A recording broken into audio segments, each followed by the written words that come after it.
And I bet, next time you go to the gym, just pay attention. I bet you the person's doing them wrong. What does most people do, a wood chopper? They do this. Moving the whole body. Okay, wood choppers. The whole point is to get something called shoulder pelvis dissociation, i.e., how far can I get my shoulders away from my hips? This is part of a 4-exercise sequence that I give to all golfers, pickleball, tennis, throwers, whatever, right? If you play golf, this is part of the 4-step sequence that's guaranteed to give you 5 yards off the tee. Most people are getting 15, even 20. My throwing athletes, I give this to them. If you are stiff, I give this to them, right? It's awesome. So what do you do? So you use a cable or a band, right? And so we're going to start with your feet perfectly straight in an athletic stance. Then you're going to kick your feet 45 degrees away, and here's the kicker. Now this back hip has to stay pointed that way the whole time, because remember, you're trying to get your shoulders from your hips. Arms are straight, your head looks that way, so H and H follow each other. That's going to come back with another exercise in that sequence, and then keep that hip there.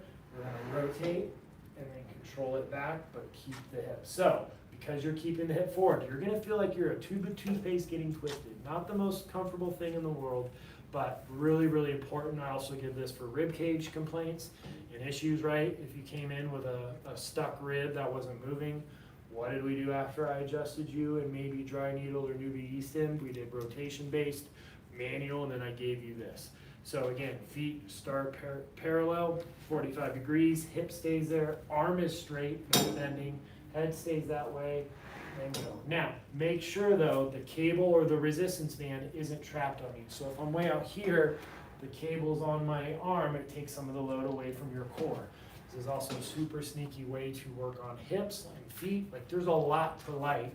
So as long as you get the setup right and you understand you want to get your shoulders and your hips as far away from each other, wood choppers are actually an amazing tool. And I typically do these straight across. I know some people go low to high as a lift, high to low as a chop. I would have given you specifics, but usually I'm just going straight across. So how often are you going to do this awesome exercise? Well, you're going to refer to your exercise list for frequency recommendations. If you don't have an exercise list, let's fix that, okay? Because I promise you're leaving some performance on the table. I promise I could get you feeling better. If you have an injury, we could rehab it, we could prevent injury, yada yada. Go to coastalperformancechiro.com. My office is in the Houston Bay. Yes, this is a chiropractic office with a cable machine. I do telehealth calls. If you're not in Texas, don't worry. The educatedmeathead.com can still do hour-long video consults. The only caveat is I cannot legally diagnose you, but you'll still get your exercise list. You'll still get all the care, love, and attention. So, hope to see you soon. That's how you do a wood chopper.